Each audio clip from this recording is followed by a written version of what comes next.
ప్రతినిత్యం మనం ఉపయోగించే కాయగూరల్లో ముఖ్యమైనది ప్రధానంగా ఉల్లిపాయలండి.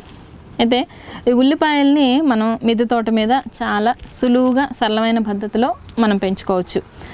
మేము తీసుకున్న కంటైనర్ చూసారు కదా, ఉపయోగానికి లేనటువంటి ఎయిర్ కూలర్ అడుగు భాగం ఇది. అంటే మనం వాటర్ నింపుకుంటాం కదండి, అటువంటి భాగం ఇది. అయితే ఈ కంటైనర్లో మనం ఇలా వెడల్పుగా ఉండేటువంటి, విశాలంగా వెడల్పుగా ఉండేటువంటి కంటైనరు. అలాగే ఇది దాదాపుగా ఒక 8 నుంచి ఒక 10 ఇంచుల లోతు మాత్రమే ఉంది. అయితే ఈ ఉల్లి కాడలు మనం ఎందుకు మనం పెంచుకోవాలి? ప్రధానంగా ఏంటంటే మనకి ఒక ఆకుకూర లేదా ఒక కాయగూర మనకి చీడ అనేది లేకుండా చాలా బాగా వస్తుంది మిద్దె తోట మీద అంటే ఈ స్ప్రింగ్ ఆనియన్స్ అండి. అంటే ఉల్లి బొందు అంటారు కదా, అదనమాట. దీనివల్ల మనకి ఏంటంటే ఎటువంటి చీడపీడలు కూడా ఈ పంటని ఆశించవు ఒకటి.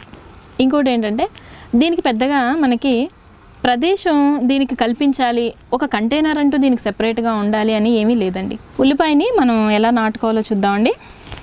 ఇప్పుడు ఉంది కదా మనం రోజువారీ వాడుకునే ఉల్లిపాయ, దీన్ని మనం సాధారణంగా ఇలా ముచ్చికి తీసుకొని తీసేస్తాం.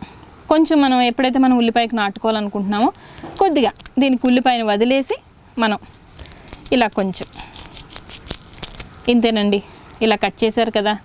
కట్ చేసిన భాగాన్ని ఒక 4 రోజుల పాటు మీరు ఒక చిన్న కోప అంటే ఒక చిన్న సాసర్ కొంచెం లోతుగా ఉన్న దాంట్లో మనం ఇంట్లో ఏం చేయాలంటే కొంచెం నీళ్ళు వేసి ఇలా పెట్టాలండి. పెడితే ఏంటంటే మనకి ఇక్కడ మొలకలు అనేవి వస్తాయి. మీరు గమనిస్తారు ఒక 3 డేస్లో 4 డేస్లో మీకు ఇక్కడ నుంచి మొలకలు వస్తాయి అన్నమాట. వచ్చిన తర్వాత ఏంటంటే మీరు చక్కగా ఇలా నాటేసుకోవచ్చు. ఏముందండి, మీకు ఎక్కడ మీకు సరైన స్థలం ఉంది, మీకు అనుకూలంగా అనిపించిందో ఇలా తీసుకొని మీరు చూసారు కదా, మట్టిని ఎప్పుడైనా మనం ఇలా చేతులతో పెకిలిస్తే వచ్చేలాగా ఉండాలన్నమాట. చూసారు కదా, ఇలా జస్ట్ మనం ఇలా తీసుకొని ఇలా పెట్టుకుంటాం. ఇంతేనండి, ఇలా మీరు ప్లేస్ చేసుకుంటారు.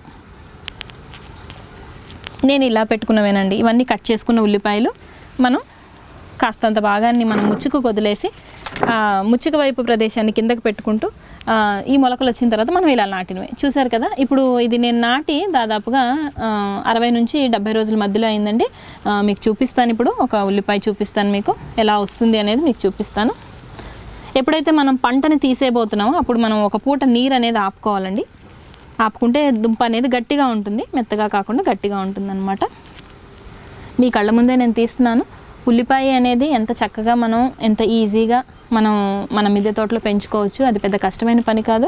అలాగే మీకు ప్రతిరోజు అంటే ప్రతి వారం కూడాను మీకు ఇలాంటి చక్కని కాయగూర అనేది మీకు అందుబాటులోకి వస్తుంది. దీనికి చీడపీడలు చాలా తక్కువ. ఎంత సులువుగా మీరు పెంచుకోవచ్చు అనేది మీకు ఇప్పుడు ప్రత్యక్షంగా చూపించాను కదా. ఉల్లిపాయ సైజు మీరు చూద్దరు కానీ చూడండి ఎంత ఆరోగ్యకరంగా ఇది పెరిగింది. చూడండి, మీరు చూస్తున్నారు కదా ఎంత ఆరోగ్యంగా ఈ ఉల్లిపాయ ఉంది. సేంద్రియంగా మనం పండించుకున్న ఆహారంలో మనకి ఎంత తృప్తి ఉంటుంది అనేది మీరు ప్రత్యక్షంగా చూడండి ఎంత ఆరోగ్యంగా ఉందో. ఇది మనకి 60 నుంచి 90 రోజుల మధ్యలో మనకి ఈ దుంప ఊరుతుందండి. అంటే మనం ఇచ్చే పోషక ద్రావణాలు బట్టి కూడా ఉంటుంది.